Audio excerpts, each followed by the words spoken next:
Nous connaissons probablement tous cette célèbre marque nordique venue des pays nordiques qui concerne des meubles à monter soi-même. Ça permet de vendre des meubles à un prix tout à fait modique et ça permet à tout le monde de se meubler avec des choses assez stylées. Alors des meubles plutôt simples, mais avec une certaine classe, je dirais, qui ont un certain design, une certaine allure, donc qui sont peut-être pas les choses les moins chères qu'on puisse trouver, mais en tout cas c'est quand même très bon marché. Bon, la seule chose, c'est qu'il faut monter ses meubles soi-même, alors c'est parfois un peu fastidieux, mais ça permet de se meubler avec des meubles convenables, jolis, et pour pas très cher. Alors cette célèbre enseigne nordique qui commence par IK et qui finit par EA semble maintenant être en difficulté. Cet article nous dit 850 emplois supprimés, recul de 30% du bénéfice net, mais une hausse de clients. Le groupe suédois est-il réellement en difficulté ? Eh bien c'est la question qu'on se pose. Alors l'article donne des arguments pour et des arguments contre.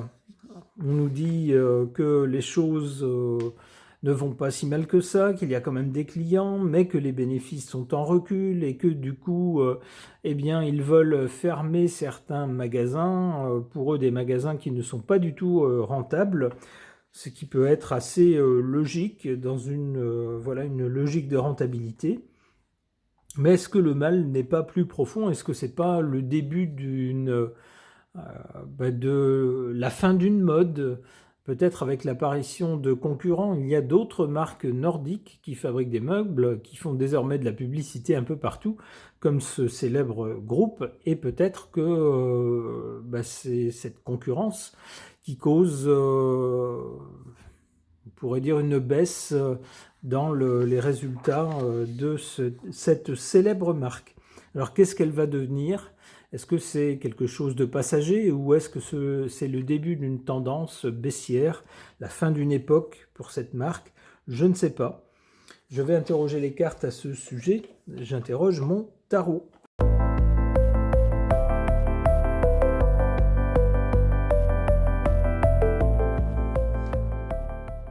Un tirage assez parlant, je trouve, qui nous dit quoi ? Qui nous dit qu'à l'origine de la situation actuelle, avec cette roue de fortune, il y a un changement ou une évolution.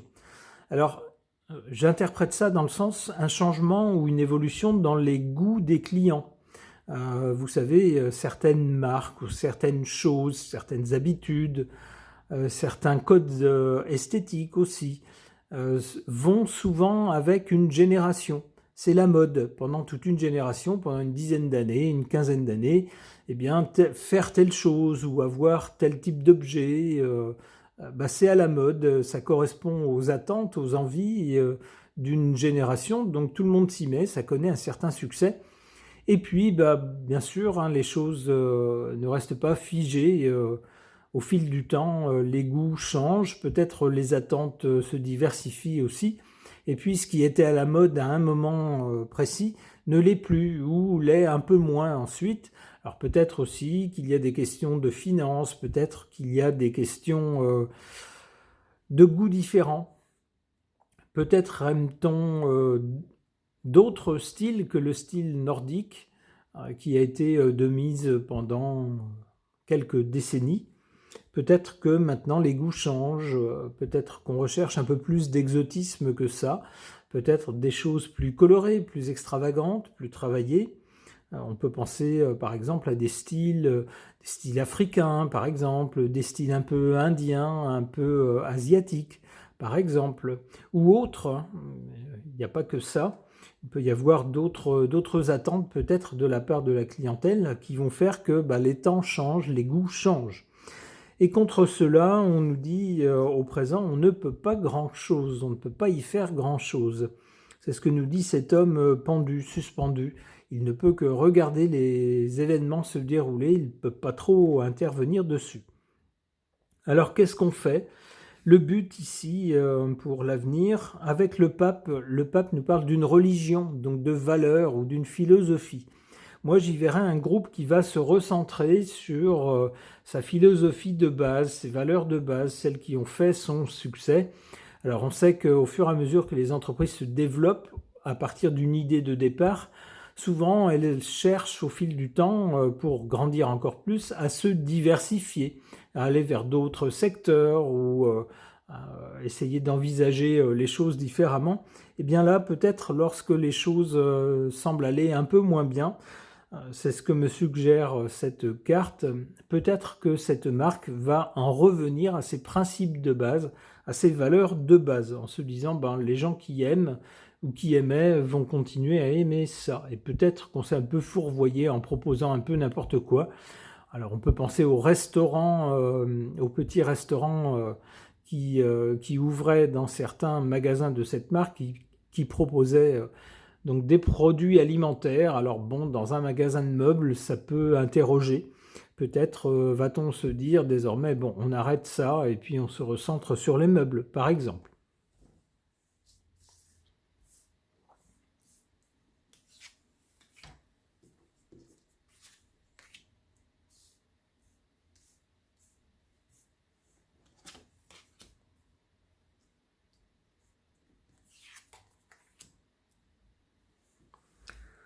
Très parlante, ces deux cartes. La carte défavorable, c'est la carte du diable, qui nous parle de choses matérielles, en particulier financières, et puis du lien, du, comment dire, de l'obligation, de la dépendance qu'elle crée pour une société. Bien sûr, hein, on est tenu par les bénéfices, et lorsque la société voit ses bénéfices baisser, il y a lieu de se poser des questions, de se demander ce qui ne va pas et ce qu'on pourrait faire pour corriger cette baisse. C'est ce que je vois avec cette carte du diable. En carte favorable, la carte de l'amoureux, une hésitation devant un choix à faire, devant une décision à prendre, bien sûr, lorsque les résultats sont en dessous des attentes, eh bien on se pose des questions, c'est assez logique, et on examine plusieurs possibilités, plusieurs changements de stratégie possibles, mais bien sûr on ne va pas décider de ça sur un coup de tête, n'importe comment, à la fin d'un repas, aller vite fait sur un coin de table, entre un verre de rosé et puis je ne sais quoi. Non, non, non, il faut que ça soit plus sérieux que ça, il faut étudier un peu les tendances du marché, quelles sont les attentes des consommateurs désormais, les gens qui achetaient ce type de meubles hier, eh bien, qu'est-ce qu'ils attendent aujourd'hui ou qu'est-ce qui fait qu'ils vont hésiter peut-être à acheter toujours cette marque.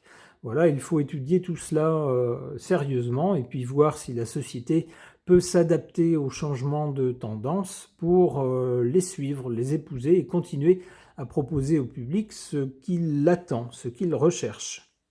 On nous dit que c'est une bonne démarche. D'ailleurs, du côté de l'avenir, tout en restant fidèle à ses valeurs, ici avec la carte du pape, cette carte du battleur peut laisser penser à des nouveautés, de l'innovation, mais toujours, bien sûr, dans la ligne de départ, dans l'esprit de cette marque. On peut penser peut-être à des innovations technologiques avec tout ce qu'on peut faire maintenant grâce à Internet, grâce au téléphone, grâce aux moyens de paiement dématérialisés. Il y a peut-être des choses à faire.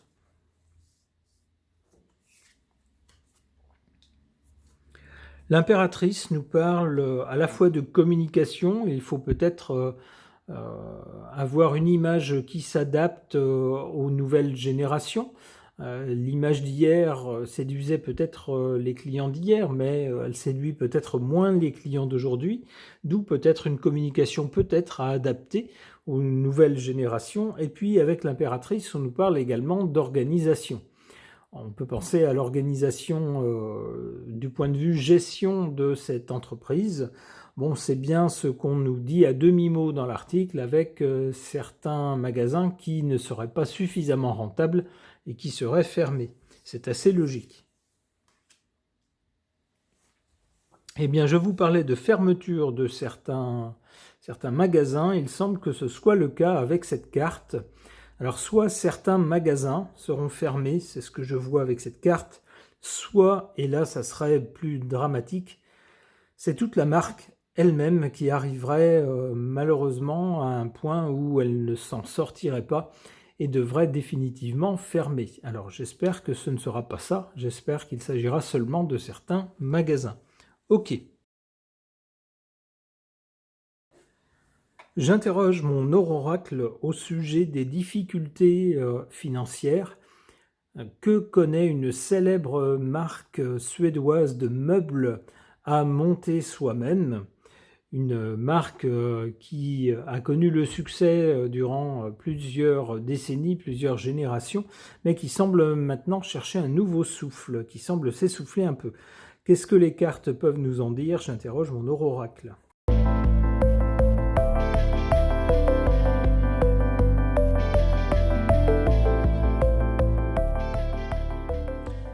Des cartes là aussi très parlantes. Qu'est-ce qu'on a du côté du passé récent? Des efforts et de la persévérance. Alors bien sûr, pour qu'une société soit florissante, il faut qu'elle propose des bons services ou des bons produits qui correspondent à une demande. Il faut aussi que sa façon de s'organiser soit viable. Et il faut que tout cela dure. Il ne s'agit pas de faire un coup, un jour, mais il faut que tout cela dure suffisamment longtemps pour que la marque ait le temps de s'installer dans les habitudes, dans les esprits. Alors c'est bien le cas de cette célèbre marque de meubles suédois. Au présent, cette marque doit faire face sans doute à de la concurrence puisqu'on nous parle ici de conflit. On voit deux personnages qui semblent prêts à en découdre. On peut penser à la concurrence entre diverses marques. Alors, qu'est-ce qu'on va faire? Qu'est-ce que suggèrent les cartes? Avec cette carte de la résurrection ou du reset, on peut penser, alors c'est un peu ce que suggérait le tirage précédent, que la marque va se repenser, va se dire, bon, qu'est-ce qu'il y a qu'on a fait qui n'était finalement pas une bonne idée ou qui n'est plus une bonne idée maintenant et sur quel pied on pourrait repartir. C'est ce que suggère cette carte. C'est-à-dire qu'on revoit sa copie et on repart d'un meilleur pied.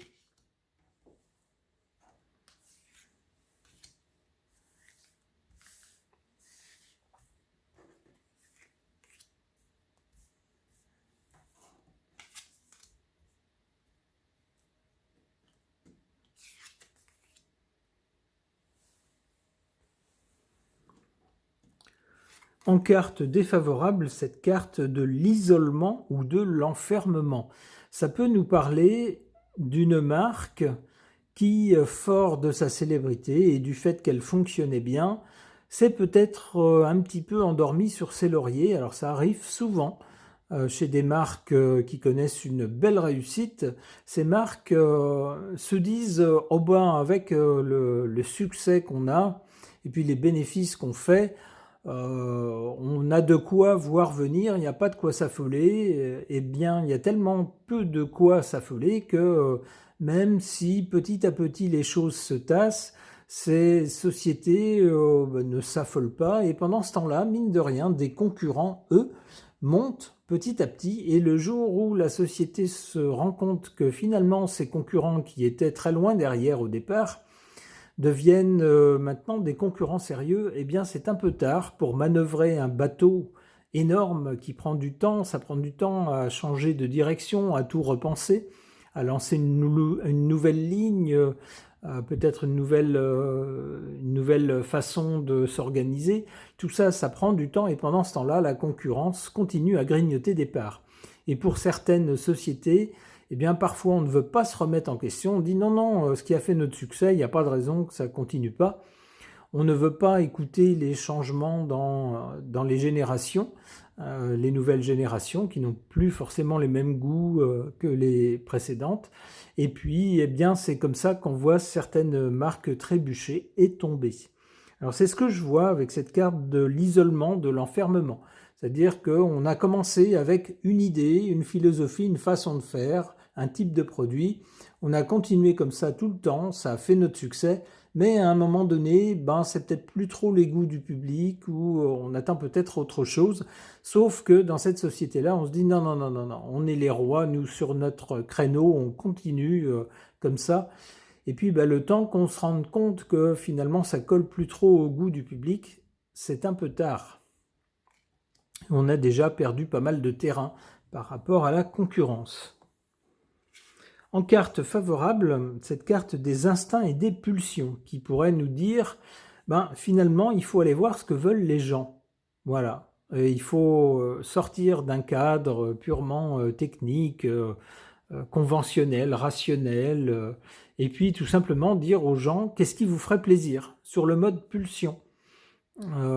Parfois, avec des gens peu fortunés, on arrive à vendre des choses un peu chères si on arrive à jouer sur leur pulsion. C'est peut-être ça qu'il faut voir dans cette carte, c'est-à-dire faire appel à l'émotionnel plutôt qu'à la raison chez les gens. Plutôt que de dire, voyez, ça coûte tant et c'est moins cher que tel autre meuble que vous trouverez ailleurs. Bien plutôt essayer de jouer sur le design, je ne sais pas, ou faire des publicités qui font appel à l'émotion peut-être. C'est ce que je vois dans ce côté pulsion, instinct. Alors on sait que certaines marques sont très très fortes pour communiquer sur ce mode-là. Elles n'ont pas des produits qui objectivement sont vraiment meilleurs que la concurrence, mais elles arrivent à susciter l'émotion, à communiquer sur l'idée d'une marque qui a un potentiel humain. Vous voyez ces choses-là qui jouent sur l'émotion et c'est ce qui fait leur succès, parfois. C'est ce que je verrai dans cette carte-là.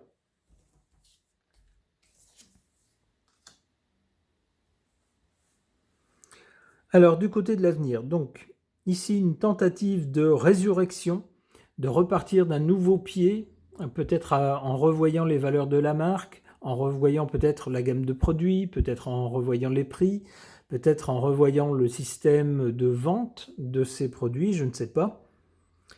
Qu'est-ce qu'on a ensuite? On a cette carte des autorités et des institutions. C'est vrai que cette marque, dans le domaine des meubles à monter soi-même, est une véritable institution. Apparemment, elle va chercher à le rester à l'avenir. Cette carte suggère qu'elle le restera. Bon, elle le restera peut-être un moment, mais la carte qui suit est bien sombre. On nous parle de fatalité et de destinée. La carte est très sombre. Bon, eh bien peut-être, comme je le disais, peut-être que cette marque sera trop liée à une génération, une époque, un mode de vie qui maintenant ne sera peut-être plus de mise. Et c'est peut-être pour ces raisons-là que cette marque, semble-t-il, va décliner à l'avenir. Une dernière carte, espérons le meilleur, temps. La carte du temps, de la durée, eh bien, semble-t-il, il faudra beaucoup de temps. Si jamais la marque doit se redresser, ça risque de prendre pas mal de temps. Apparemment, donc, elle n'est pas sortie d'affaires.